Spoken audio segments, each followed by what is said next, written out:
Cuando tramitamos este proyecto que crea el Ministerio de Desarrollo Social, la relación dentro del Ejecutivo a ratos era bien tensa.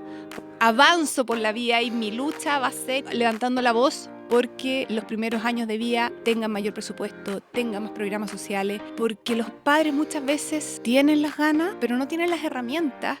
Necesitas a ese adulto significativo que te dé seguridad, que te dé autoestima, que te dé cariño. Entonces, trabajar en los primeros años de vida, fortaleciendo un vínculo, hace que este desarrollo social y emocional que tanto queremos, después se vea reflejado en resultados académicos y en trayectorias de vida.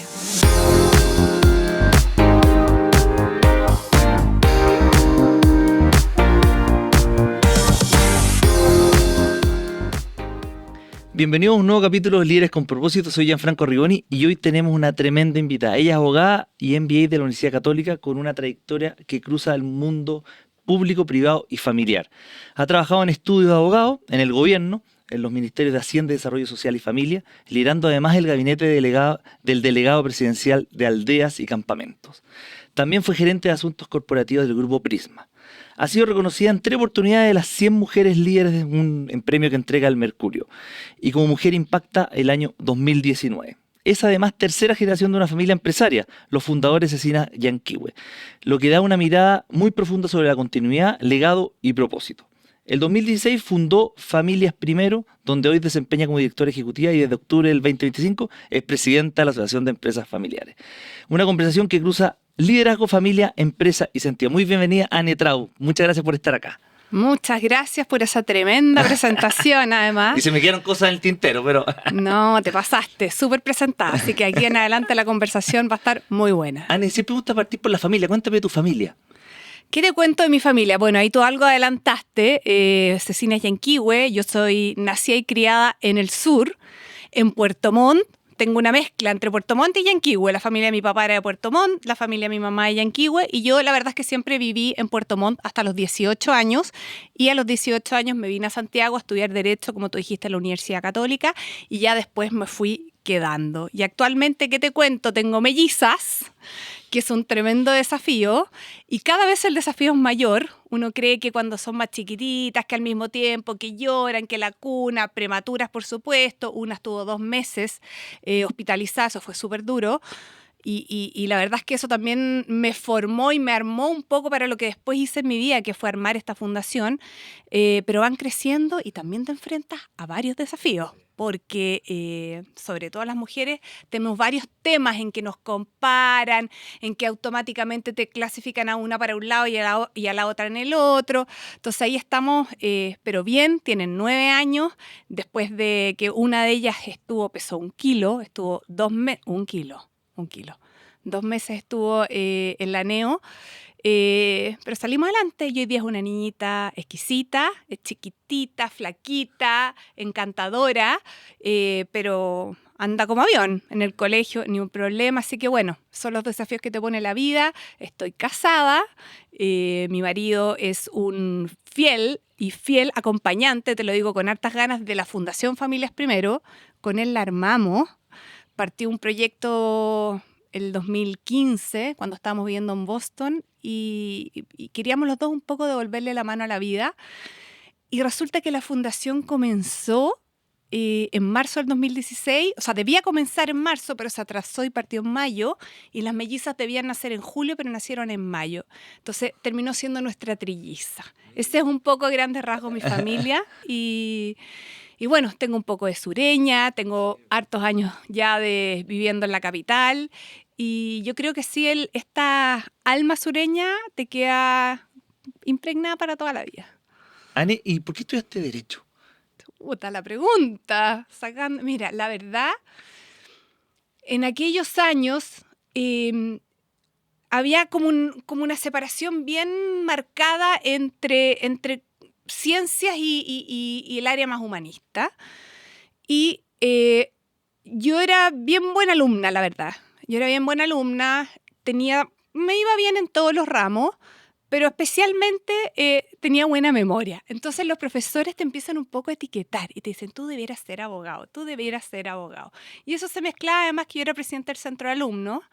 Entonces también tenía esta cuestión como bien de de reclamar un poco y de también llevar la bandera en otras cosas, ¿no? Era como bien, te diría que había un cierto liderazgo a nivel educativo, por supuesto, a nivel de la enseñanza media, que también se asocia un poco a los abogados.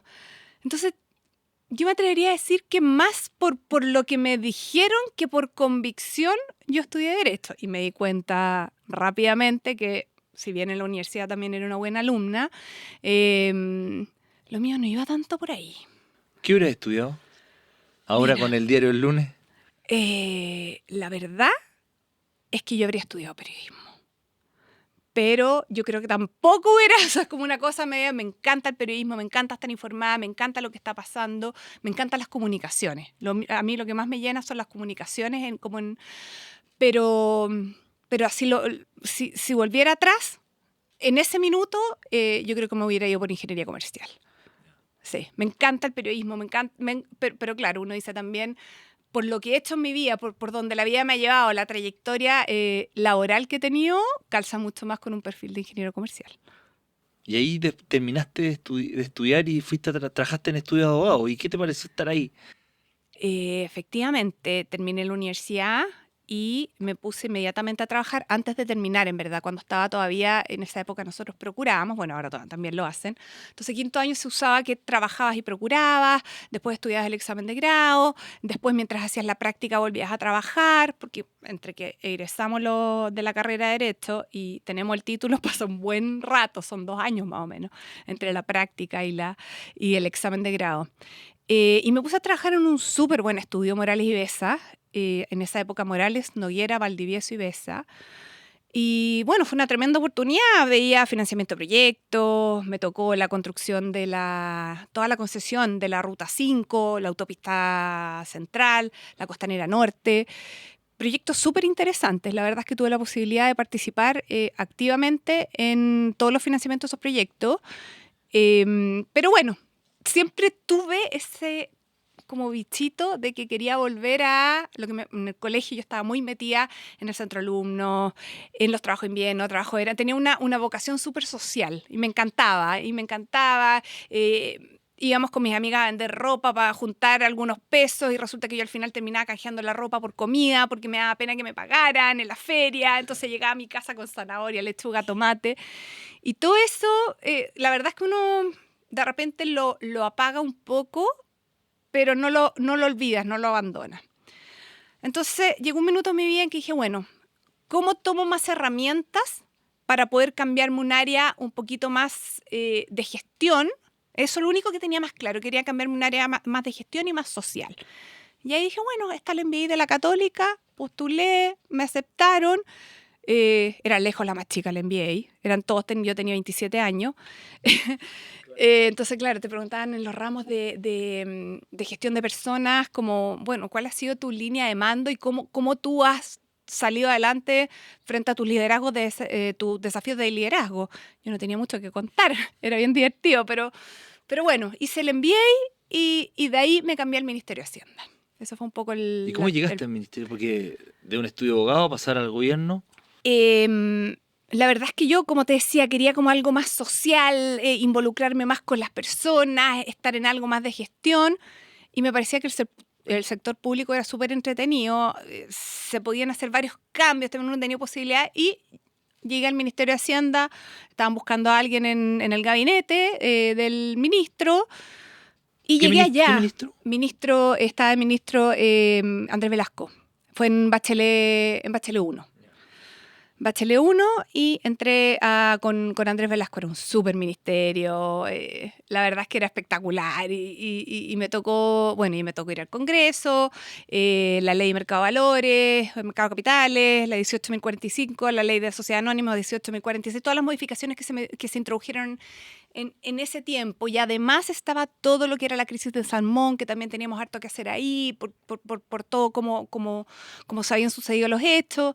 Entonces fue un minuto, la verdad, súper entretenido en mi vida, súper interesante y me encantó el sector público. De ahí me empezó a gustar este mundo más público, pero claro, también era un ministerio súper, por decirlo así, súper elegante, donde estaba la billetera, entonces me seguía faltando la patita más social. ¿Y cuánto tiempo estuviste ahí? Tuve como casi 2 años, te diría, 1 año y medio, ¿sí? Y de ahí, bueno, me pasé al Ministerio de Desarrollo Social y entró Felipe Kast de ministro. Y Felipe Kast tuvo una gran virtud, te diría yo, que fue de juntar, de conjugar muy bien un proyecto entretenido para muchos jóvenes y jóvenes bien talentosos. Entonces estaba Felipe Kast de ministro, la Soledad Arellano de subsecretaria, y atrajeron mucho talento. Fueron ellos súper motivantes. Entonces teníamos un equipo espectacular, muy comprometido. Nos tocó además, partimos y habían varios desafíos sociales en ese minuto y uno de ellos en el que yo entré fue de transformar el Ministerio de Planificación, que más para atrás en la época de nuestros papás se llamaba ODEPLAN, que jugó un rol súper importante en una época de la historia. En el gobierno militar, ODEPLAN era la cabeza, en el fondo era el cerebro pensante de todos los demás ministerios, toda la ramificación que había en Chile, entonces cumplió un rol súper importante. Después, con el paso de los años, perdió preponderancia y pasó a ser Mideplan y quedó más bien enfocado en esta evaluación social de proyectos.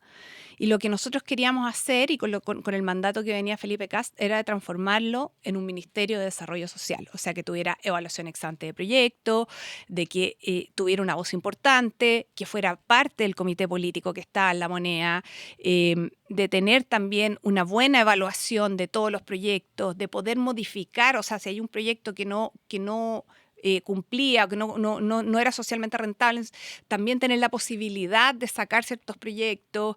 Entonces se le metieron varias modificaciones a la ley esta ley que crea el nuevo Ministerio de Desarrollo Social.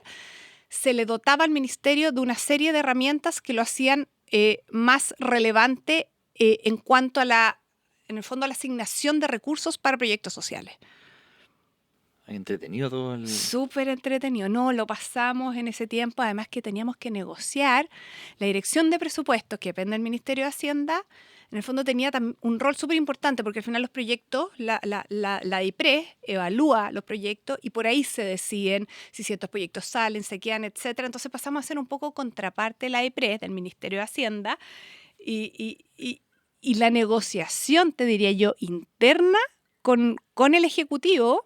Imagínate que venía recién entrando Piñera, había un grupo humano también súper comprometido, habían hartas ganas, habían pasado 3 gobiernos de la concertación, 4 gobiernos de concertación de izquierda, era recién que la derecha volvía al poder, entonces había una cosa de camiseta, de espíritu, de ánimo, súper, y mucha gente se quiso ir a trabajar al gobierno, en el fondo dejó sus pegas privadas y tomó la decisión de ir a hacer un aporte país, una colaboración que yo lo veo muy desde el lado de ponerte a disposición del servicio público, y entonces había mucha pasión, había garra, había power, que es súper importante también que estén los equipos de trabajo.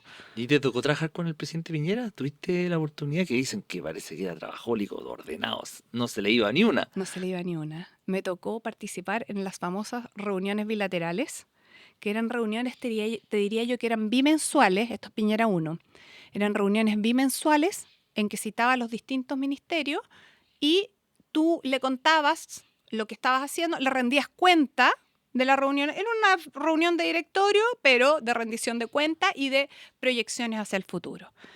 Era tremendamente riguroso, tremendamente riguroso. Una velocidad mental impresionante. Me tocó participar de varias reuniones bilaterales. Llegábamos, esto es verdad, y no sé si ya aquí estoy contando una infidencia, pero llegábamos todos estresados, transpirando, corriendo, con todas las presentaciones, típico que cambias hojas en el último minuto. Y a mí me pasó una vez que había cambiado la lámina 8 de una PPT y no le puse número porque la hice aparte. Entonces venía toda la presentación, estaba perfectamente correlativamente ordenada, pero la hoja 8 no tenía el 8 abajo en la derecha. Bueno, estuvo la reunión completa hablando de la lámina entre la 7 y la 9. Yo llegaba a ser divertido porque era una especie de... Me estaba retando y diciéndome no puede faltarte el número de la página, pero lo hizo saber en varias ocasiones. Pero la verdad es que tenía Era súper rápido, súper intuitivo, pero a la vez súper inteligente en su razonamiento. O sea, no le podíamos llegar con algo distinto a lo que le habíamos presentado la vez anterior porque se lo sabía de memoria. Claro. También tenía un muy buen equipo que lo acompañaba en esa época. Tenía la Rulé ministro, la Luisa Bram. Entonces tenía un equipo también muy, muy buenos asesores de segundo piso. Sí, fue una buena época. Está además paralelamente él reconstruyendo Chile. Sí, pues había pasado ese Sí, terremoto. pues le tocó la reconstrucción y le tocó también lo de los mineros. Sí. Entonces, bueno, mostró su liderazgo desde el primer minuto. Y la verdad es que pasó a ser un referente para todos nosotros en su forma de trabajar, en cómo resolver los temas. Era muy disciplinado también, muy, muy disciplinado, muy ordenado. No se iba por las ramas. Tenía su lápiz rojo con su regla, su blog, todo lo destacaba, todo lo escribía, se lo sabía. No, para mí fue un tremendo ejemplo de trabajo. Obviamente él se relacionaba más directamente con el ministro y la subsecretaria, pero yo tuve la suerte de asistir a varias reuniones bilaterales. Mira. Sí. ¿Y qué momentos difíciles te tocó vivir en el sector público? Ay, te diría que, mira, bueno, cuando tramitamos este proyecto que crea el Ministerio de Desarrollo Social, la relación dentro del Ejecutivo a ratos era bien tensa, porque cada uno de los ministerios querían mantener también el poder que solían tener antes de que llegara este ministerio, que quería tener un asiento en el Comité de Ministros, una oficina en La Moneda. Entonces se generan ciertas tensiones más internas, pero la verdad es que ahí SECPRES nos ayudó harto un poco a mediar esta ansiedad con la que veníamos nosotros a crear este superministerio. Eso, después aprobar también los proyectos, nos tocó ir mucho al Congreso, negociar con las distintas facciones. ¿Y cómo es eso de ir al Congreso? ¿Cómo es? Ay, no, bueno, una época que pasábamos harto en el Congreso porque se le dio también urgencia a este proyecto, entonces lo sacamos en 8 meses. En 8 o 9 meses ya teníamos de tramitación, ya teníamos un nuevo ministerio, lo que era bien, bien icónico porque la construcción de un proyecto que no tiene tanta, que es más bien declarativo y que después a través de los reglamentos tú haces más las bajadas y la operación es potente. Entonces partimos, me pasó algo bien especial porque la primera vez que nos tocó ir fue en Santiago. El Congreso estaba sesionando en Santiago y yo venía con todo el proyecto escrito, ordenado, y como que se nos desordenó la discusión. Y yo además era nueva en este ministerio, veníamos recién presentando el proyecto, y nos pasó que Pablo Longueira, te diría yo que, y por eso le tengo tanto cariño, Pablo Longueira fue clave en como ordenar a esta comisión, no me acuerdo qué comisión era, puede haber sido la Comisión de Hacienda, en ordenar a esta comisión, en darnos los espacios, decirnos, miren, presenten así, así, así, así, y de ahí en adelante el trabajo anduvimos súper bien, súper ordenados con los distintos centros de pensamiento. Aquí participó por Libertad de Desarrollo, CIEPLAN en su minuto, estaba el Chico Saldívar con la Soledad Alvear, muy activos en ese minuto, entonces tuvimos que negociar harto con ellos, pero la verdad es que se crearon hartos consensos. Y lo otro que es difícil también es negociar con la Asociación de Funcionarios del Ministerio, de cualquier ministerio, la Asociación de Funcionarios Públicos. ¿Y qué es eso? ¿Qué es la Asociación de Funcionarios? Es el grupo que está dentro del ministerio y está en cada uno de los ministerios, y además hay una gran asociación de funcionarios públicos que un poco vela por los derechos de los funcionarios que están más de planta, por decirlo así. Claro, que llevan muchos años y que están ahí, y para poder removerlos tienen que haber causales, se hacen procedimientos administrativos que son largos. La remoción de los funcionarios de planta es súper compleja. Entonces, obviamente, como se venía a instalar un nuevo ministerio con otras atribuciones, con otras competencias, se buscaba otro objetivo. Obviamente todo eso genera inestabilidad, entonces también tuvimos hartas reuniones con la asociación de funcionarios, con los mismos, con el ejecutivo, con el legislativo también, y tienes que pasar por las dos cámaras, después se crean estas comisiones mixtas. No, pero fue súper entretenido. Y al final me tocó el ingreso ético familiar, que también eso era un tremendo desafío, porque se quería instalar un ingreso ético familiar que se llamaba que a ciertas personas que estaban bajo cierto nivel de ingresos, de su nivel de ingreso, incluidos o no los subsidios, ahí se hacía toda una revisión, tuvieran un complemento fijo mensual y además tenían un subsidio permanente, fijo, que no tenía condiciones, y después los subsidios condicionados, las transferencias condicionadas que se le llamaban. Entonces ahí también había toda una discusión si valían o no valían la pena las transferencias condicionadas. La verdad es que generar un piso mínimo, llegamos a un consenso, un piso mínimo, pero que también hubieran ciertas condiciones para acceder a otros tramos. Y yo ya me fui cuando estaba en funcionamiento, se creó a través de la ley de presupuesto y después ya una ley que crea este famoso ingreso ético familiar. Mira, Ese fue mi todo, paso. uno de repente ve las noticias y todo, ve muy por encima todo, no ve todo el trabajo que hay detrás para sacar adelante cosas. Mira, la verdad, Gianfranco, es que es muy cierto eso y yo te diría que gran parte de los temas pasan por la buena negociación y eso tiene que ver con el liderazgo. No es que tú negocies más o menos, sino que hay un cierto estándar que uno quiere exigir, pero tienes muchos intereses distintos arriba de la mesa. Entonces hay que ser capaz de negociar, tener las herramientas de flexibilidad, entender hasta cuánto, hasta dónde, y también involucrar a tus equipos en estos procesos era súper clave. Y creo que ahí Felipe Cast y la Soledad Arellano lo hicieron súper bien, porque nosotros, su equipo de confianza y con los que ellos navegaban y a su vez negociaban con las distintas facciones, siempre fuimos bien partícipes de este proceso. Entonces, teníamos espacio, ellos nos delegaron responsabilidades y bueno, nosotros también creo que respondimos bien, pero era un trabajo, o sea, ahí tú te das cuenta que estos líderes, cuando de verdad se humanizan y tú ves la vulnerabilidad también en las personas, en el fondo trabajamos todos muy, muy como equipo, era muy entretenido ir a trabajar. Éramos un equipo súper joven, camiseteado, teníamos muchas ganas, le poníamos muchas horas, mucho corazón. Sí, entonces se mezcla en esta forma de trabajar y para mí, eso a mí me quedó para toda la vida, que el liderazgo tiene que ser una mezcla entre rigor y pasión. Es importante porque también te tienen que seguir y tienes que ser tú. Yo creo que hoy en día la coherencia es fundamental en el liderazgo. Sí, es súper importante. Tienes que ser coherente y por eso te digo que se mezcla esto del rigor, que para mí la formación técnica en el liderazgo es clave. Hay gente que quizás le resulta con menos herramientas técnicas y que tienen más capacidad de improvisación. Yo la verdad es que no soy de ese mundo. Yo soy muy, muy, muy de datos, muy de bien informada y eso me da las herramientas, muy de convicción desde lo técnico para pasar a defender algo desde lo emocional. Yo si técnicamente me siento súper armada,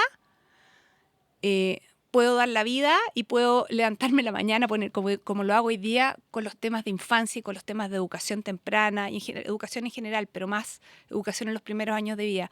Porque he llegado a tal convicción, más allá de la que me dicen los datos y lo que dicen los premios Nobel y lo que se dice en economía, he llegado a tal convicción de lo importante que es, sobre todo los vínculos, estos afectos que se dan en los primeros años de vida en el desarrollo posterior de un ser humano, que en el fondo avanzo por la vida y mi lucha va a ser, y yo creo que va a ser, no sé, yo creo que ya me voy a eternizar peleando o levantando la voz porque los primeros años de vida tengan mayor presupuesto, tengan más programas sociales, porque los padres muchas veces tienen las ganas, pero no tienen las herramientas y se entiende, porque yo trabajo en familias que son más o menos del 40% más vulnerables. Si me aprietas, te diría que del 20% más vulnerable. Y ves monoparentalidad, pobreza, poco nivel educativo, desesperanza, desempleo. Tenemos una tasa de desempleo en el quintil más pobre que está bordeando el 25-30%. Entonces, cuando tienes este nivel si tú todo esto lo pones en un sartén, por decirlo de alguna forma, y pones todos estos problemas a los cuales se enfrentan las familias más vulnerables, y tú le tratas de poner un mango a ese sartén, no hay ninguno que resista, ninguno. Y eso los que más se ven afectados son los niños más chicos. ¿Por qué? Porque los papás, como tienen poco tiempo y poco también capital humano, como son las cosas, destinan su preocupación a los más grandes, van de más grande a más chico, por decirlo así. Entonces tú te topas con hogares vulnerables donde hay poco diálogo, donde están más invisibilizados los niños. Entonces mi bandera, y me levanto todos los días en la mañana pensando cómo puedo hacer que esta causa sea más visible, es que los 6 primeros años de vida pasemos a entender que son los más importantes, porque para romper, por ejemplo, un círculo de la pobreza que muchas veces se transfiere de generación o se transmite de generación en generación, la única forma de hacerlo sostenible y entrar es con educación. Pero mientras antes entres, más impacta en el fondo el retorno de esa educación, los 6 primeros años de vida, es mucho más alta a llegar después. Llegar después es caro y además tiene algo bien... Tiene menos impacto. Es doloroso muchas veces, porque tú llegas a reparar. Entonces, cuando tú llegas a reparar, en el fondo, ¿qué mides? ¿Qué cambio hiciste? Y ahí es donde entran bien los niños que están en mejor niñez, que antes era el Sename. Yo siempre digo, y quizás esto es bien impopular, pero cuando un niño que forma parte de mejor niñez va y asalta o comete una falta, un delito, ese niño lo más probable es que no se debe a nadie. Y cuando uno no se debe a nadie, no tienes un compromiso emocional que te haga algo que te haga sentirte parte de un grupo que te quiere, que te admira. Entonces uno dice, bueno, yo cuando me crecí,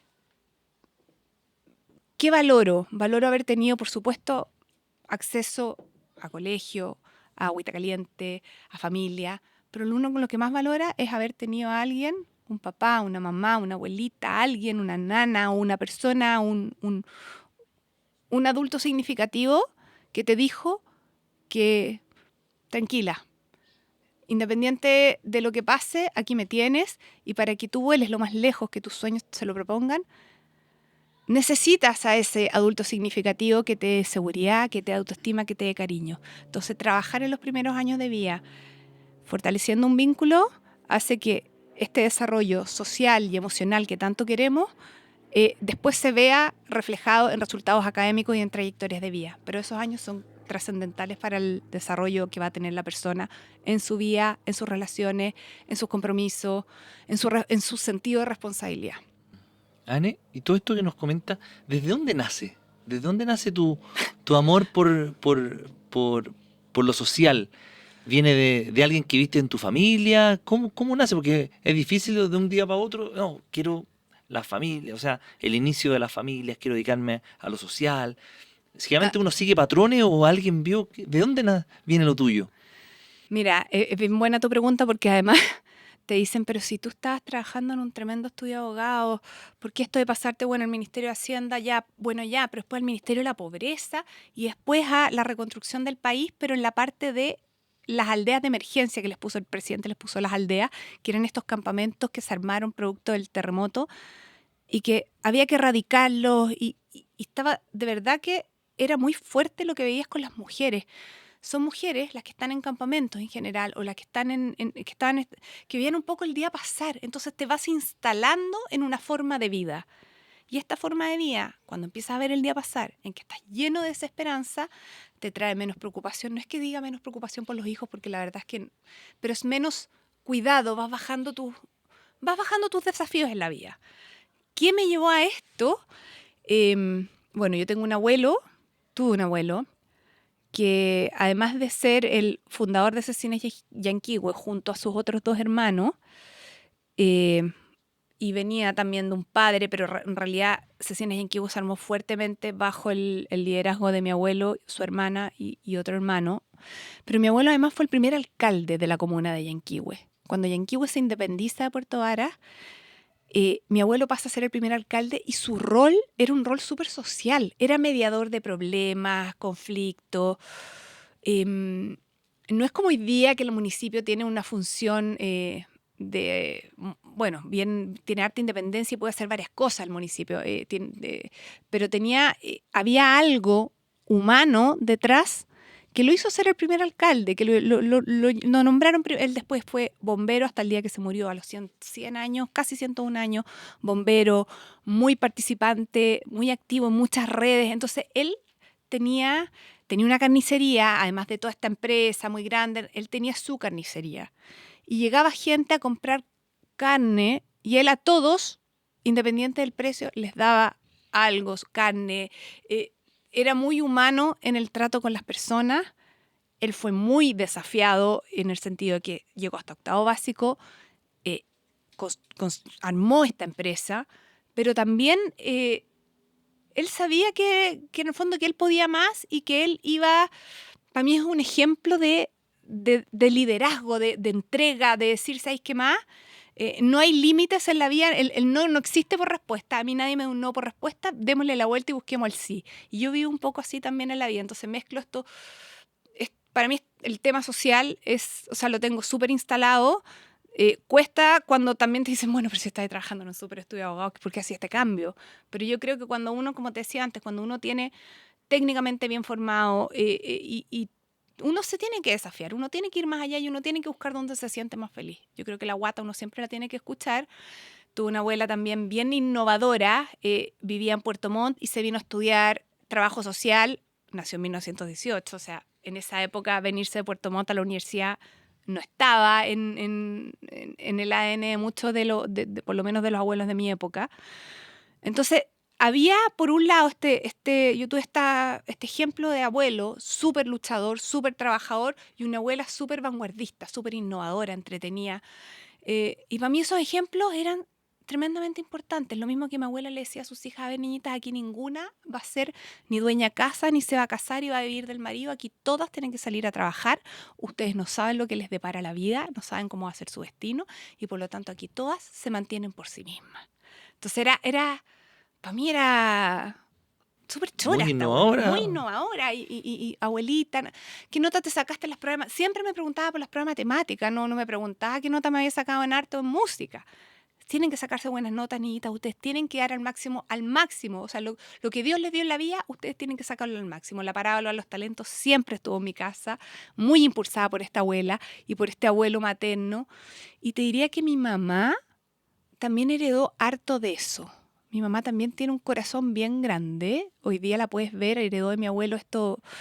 En este minuto, por ejemplo, ella está implementando talleres para niños. Mi mamá tiene 73 años, para niños en la comuna de Yanquihue, para niños de contextos vulnerables, talleres de lectura, que además de ser un espacio de enriquecer el aprendizaje, son sin duda un lugar de cuidado.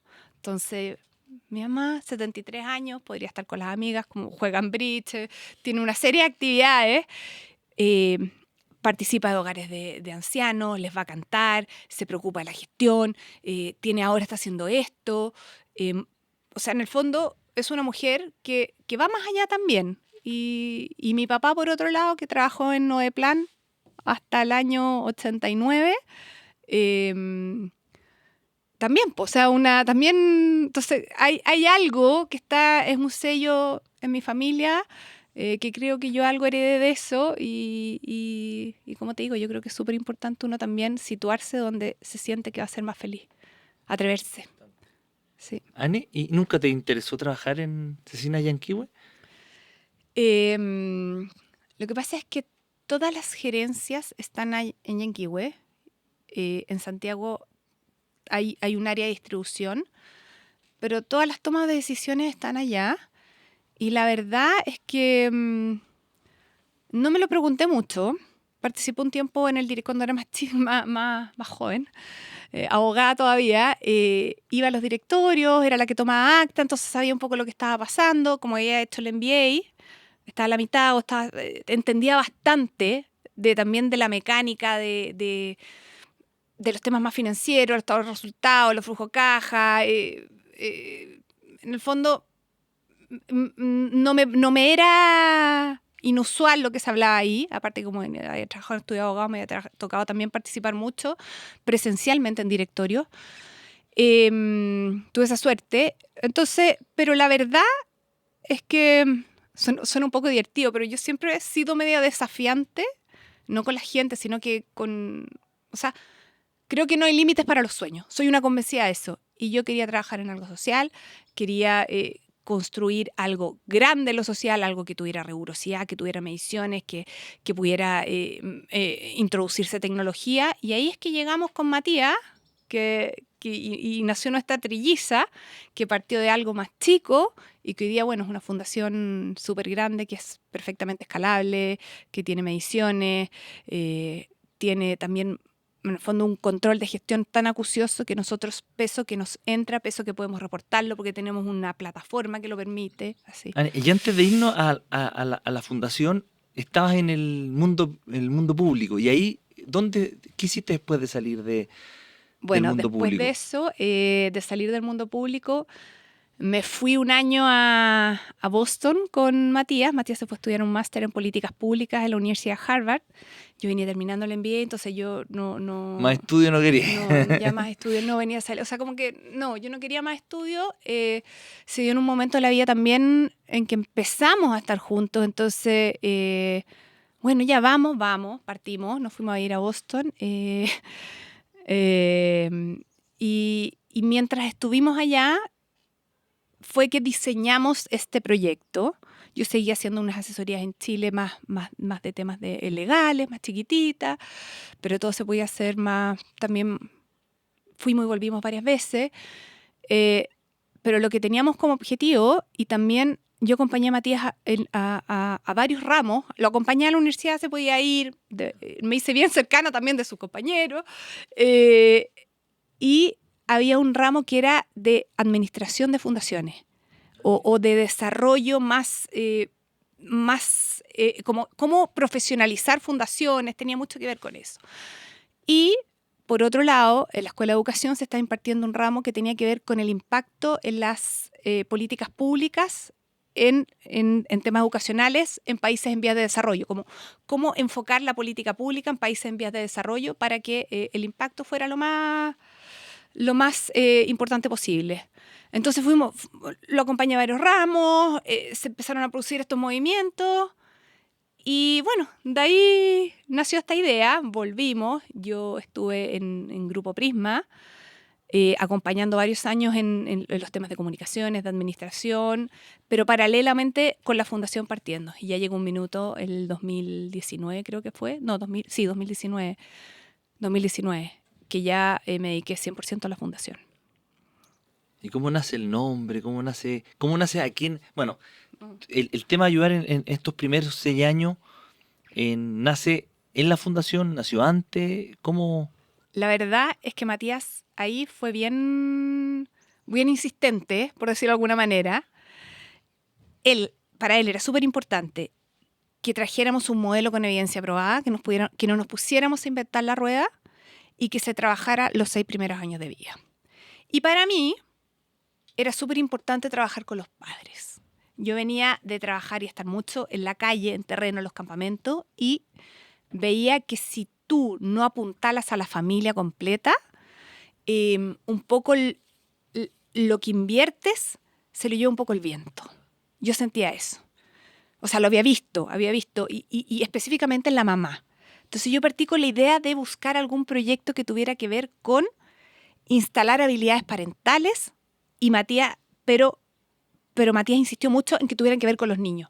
Y encontramos un proyecto en Estados Unidos que lo que hacía era instalar capacidades de los padres, mejorar las herramientas, empoderar a los padres como primeros educadores, pero para que ellos, a su vez, tengan un mejor vínculo. Entonces, se trabajaba con los padres, pero por los hijos, pero siempre en una triada. Papá, mamá, niño y el implementador. Entonces, ¿qué es lo que hacemos en concreto y con qué es lo que partimos? Porque esto ha ido cambiando en el tiempo, el nombre, ya lleva 10 años. Celebramos 10 años hace poco, efectivamente. 10 años desde que constituimos la fundación. Es a través de la reiteración a través de la repetición, y por eso todas las semanas las familias tienen una tutoría personalizada, tú vas modelando, ¿cachai? Que son verbos, reiteración, modelando a los padres mejores prácticas para que a su vez ellos vayan teniendo un hogar más feliz, más tranquilo, ellos se sientan que tienen más herramientas y vayan viendo la potencia que tiene el vínculo y cómo esa potencia del vínculo hace que los niños despeguen, que sus habilidades sociales, cognitivas y las emocionales, que son tremendamente importantes, puedan desarrollarse al máximo. En el fondo con Matías estábamos y dijimos, bueno, entonces el objetivo va a ser el siguiente.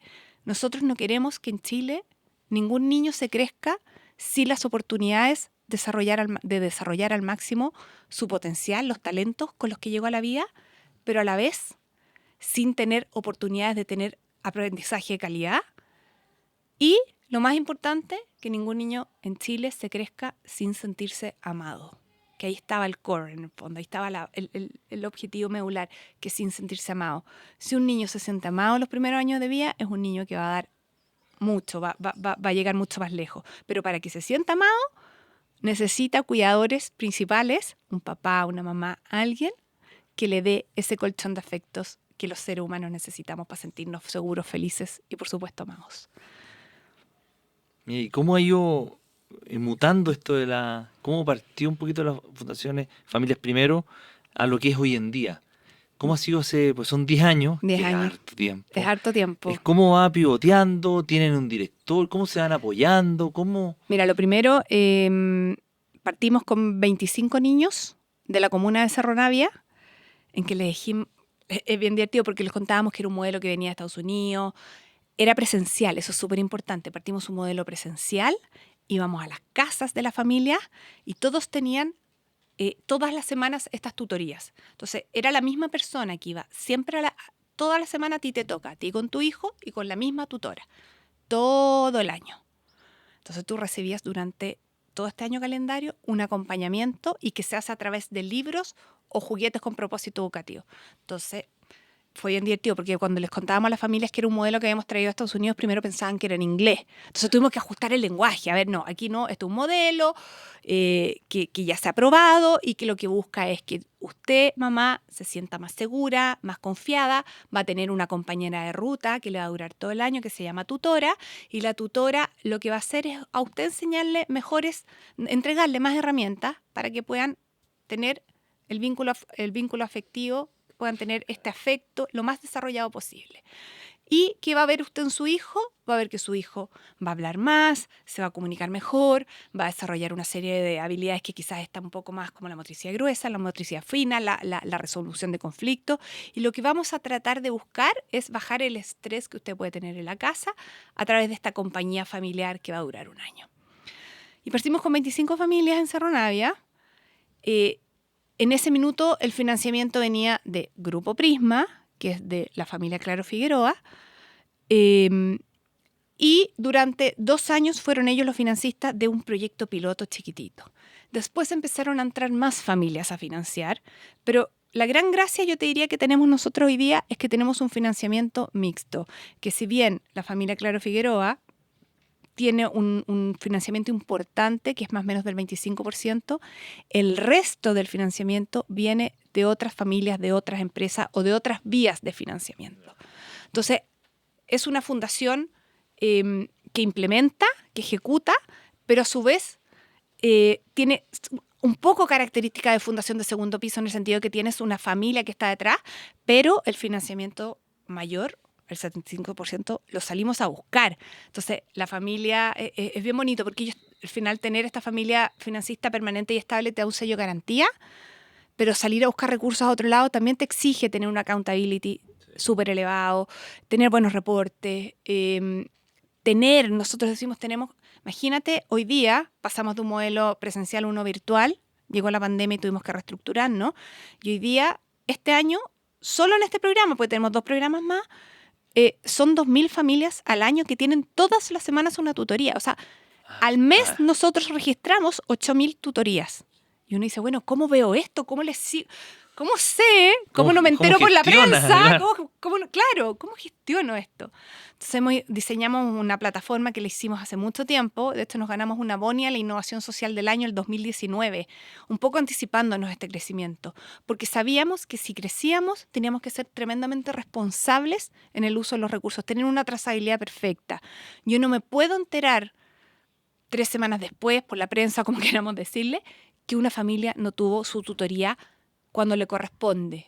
Entonces, por un tema de certezas para las familias, para las tutoras también, de saber efectivamente, en fondo, sus reglas del juego, para los aportantes, generamos un sistema de control de gestión que nos permite tener trazabilidad desde que se agenda la tutoría, se hace, la calidad de la interacción y después nosotros poder también, con esa información, pagar las tutorías, pero también retroalimentar a la tutora y informar a los donantes de cómo se están usando sus fondos. Y tenemos las 8.000 tutorías, las revisamos aleatoriamente, tenemos una serie de alarmas también que tienen más que ver con la forma, duración, materiales entregados, si se entregaron los libros, los juguetes, si efectivamente se hizo el día y la hora que se tenían que hacer. Esas son cuestiones más de forma, y las más de fondo ya las entramos a revisar aleatoriamente. Mira, increíble, ¿eh? Todo, cómo han ¿Cómo hemos ido crecido? creciendo. Sí, A 8.000, tú dirías, o sea, manejar esa cantidad de sí, información para poder, sí. para que no se esté, no sé, los que aportan no estén aportando para nada, que realmente se haga, se lleve de la manera correcta. Y es bien importante porque como estalló todo el caso fundaciones o todo el caso convenio, ahí también uno dice, bueno, tengo que más que nunca elevar los estándares de gestión, de controles. Y a mí cuando me preguntan, ¿tú te sientes nerviosa? Y yo la verdad es que digo, tengo esta aplicación que por lo menos todo lo que tiene que ver con tutorías, yo sé que se hicieron y en eso se va el 90% de mi presupuesto. En las tutorías. Tenemos 120 tutoras a lo largo de Chile, estamos desde Alto Hospicio hasta Punta Arenas. Entonces, ya tener un control así de exhaustivo de cada una, de cada tutoría que tú prestes, decir que sabes que tenemos la capacidad de almacenar 8.000 tutorías, revisamos aleatoriamente, tenemos alarmas, tenemos la forma también bien controlada. Yo estoy tranquila y creo que podemos seguir creciendo porque el modelo ya tiene evaluaciones. Este año salió una evaluación de implementación, tenemos evaluación de resultados que la hizo la universidad, la UAI, y todo indica que los cambios que se producen tanto en la familia, en el involucramiento parental, como en los niños, al ser estadísticamente significativos, podemos seguir creciendo. Ahora el tema está en los recursos, pero bueno, y también otro desafío es que ojalá algún día podamos movernos hacia una política pública, más temprano que tarde.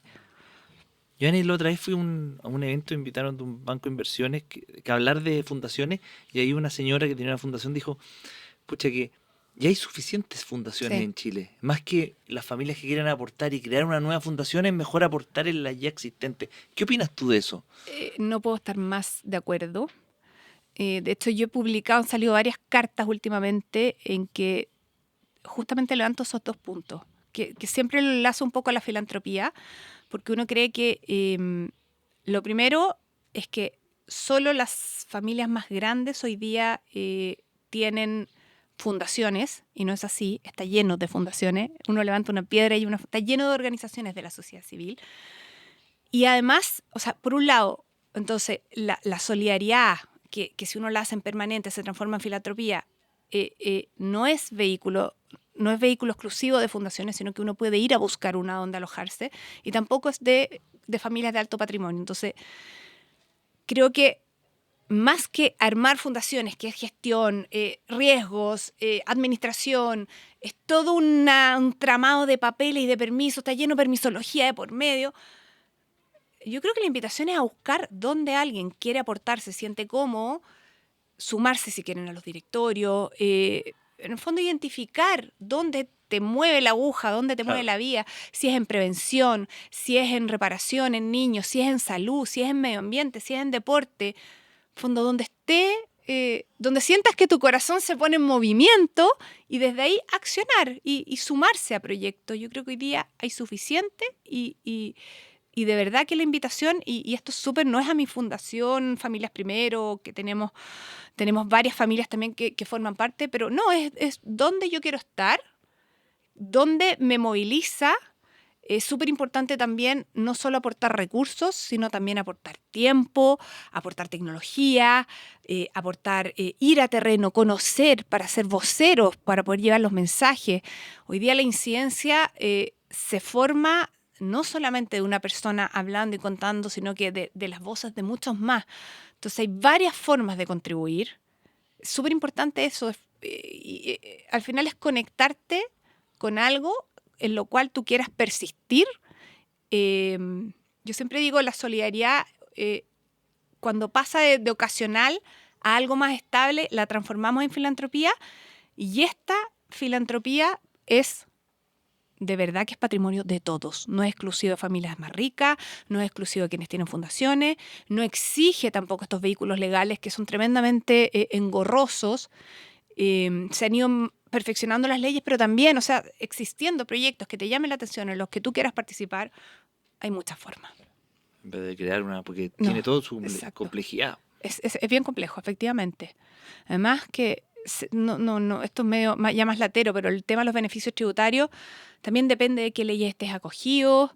Se ha avanzado en que al menos no sean gastos rechazados y que tú puedas el monto que aportes, los 100, tú los aportas y esos 100 pasan a ser gasto necesario para producir la renta, entonces los puedes descontar, pero también hay otras leyes especiales que te dan más beneficios tributarios. Ahora, es importante decir, porque de repente uno dice, bueno, yo aporto porque quiero rebajar impuestos. La verdad es que, claro, rebajas impuestos, pero igual hiciste el aporte. O sea, aquí hay un tema de que si tú aportas 100, el mejor beneficio tributario es 50% crédito, 50% gasto, pero si haces la raya para la suma, tú igual gastaste esos 50. Dispusiste de eso, claro, dispusiste esos 100 al principio, y el beneficio tributario raya para la suma te queda como en 63%, pero igual ese otro 27, 27, ¿sí? O 37. 37 lo pusiste arriba de la mesa. Entonces, pusiste la plata en su minuto, plata que podrías haber invertido, el uso alternativo de los recursos, te podría haber rentado, y además, en el mejor de los mundos, de esos 100, son 37 los que quedan puestos y 63, claro, siempre. Es que hay gente que de repente confunde eso, y a mí me gusta explicarlo. O sea, aquí no es gratis. Uno aportó 100 y después tengo 100 de vuelta. No, eso no existe. No. No existe, efectivamente. Oye, Ani, desde octubre del año pasado estás en la presidencia de la Asociación de Empresas Familiares. ¿Cómo ha sido eso? Ese gran desafío desde la asociación, que estamos ahí juntos en el directorio. ¿Cómo? Sí. Bueno, lo primero que yo siempre lo digo y es que me tocaron copilotos, que son todos mis directores, a los cuales aprecio, a los cuales valoro mucho, y me tocó un grupo humano que de verdad no había visto tanta generosidad y tanta solidaridad en un directorio, tanto compromiso. Yo creo que tiene que ver con esto también de que es una fundación, finalmente, la AEF, una asociación, una fundación, es una entidad sin fines de lucro, en que el directorio que participa también lo hace sin fines de lucro. Entonces, tiene dos caras de la moneda, sin duda eso, pero tengo un grupo humano súper, súper valioso, lo admiro y me siento súper querida, súper cuidada. Entonces, eso es lo primero. Es bien especial estar presidiendo la AEF, debo decirlo, porque yo, bueno, primero vengo a un mundo social. Venía de presidir el comité de filantropía. La AEF se divide en 4 comités. Tiene uno de Family Office, uno de mujeres, uno de nuevas generaciones y uno de filantropía. Yo venía del de filantropía, pero también eso te da luces de por qué también mujer, comité de filantropía, de región, una empresa familiar que tiene varias generaciones de tradición.